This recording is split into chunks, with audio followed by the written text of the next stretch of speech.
કેમ પરેશ બેહી ગયો છો તું? કાકા તો ને પેલા ગોરધનભાઈ ના લગ્ન હતા. હા. જમી રહ્યા, સારું સારું ખાતું છે અને મજા આવતી હતી. ત્યાં ઠંડો પવન આવતો હતો ફાર્મમાં. અને ધીરે કાકા કે હાલો મારા ફ્લેટે. મેં કીધું લિફ્ટ છે ને? લિફ્ટ નથી પણ શેર ખરી હાલતું હાલ. આવ્યા હતા તો ખરા એના ફ્લેટે. પણ 11 માળના દાદરા ચડાવ્યા નતા. હા ચડી ગયો નિરાજે બેહવું જોઈએ. મને એવું લાગે ગોદન કાકા પાછું જમવાનું જવું જોઈએ. એવું છે? તો ગાય ખાસ જવું જોઈએ ને કે ન્યાય જમણવારે બંધ થઈ જાય.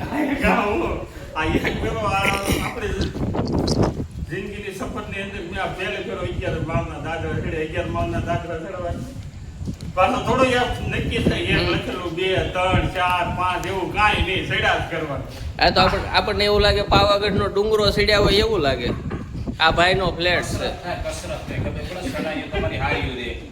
કસરત હું તો માણ બિહાડું બે જાઓ.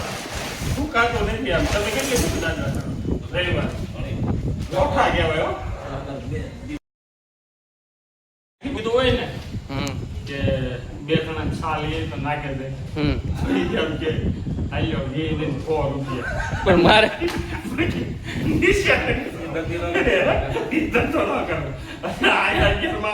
તમારે આવું હોય ને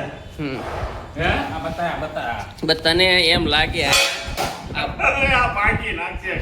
તને એમ લાગે રવિજીભાઈ અહીંયા દર રવિવારે આવે છે તો એ લોટકા નો કહેવાય? 11 માળના દાદરા ચડી જાય. તું જુવાન માણસ હો ને થાકી જા.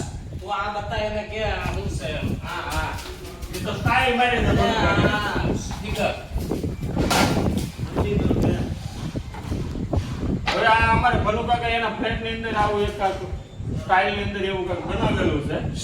આ શંકર ભગવાનની જટા છે.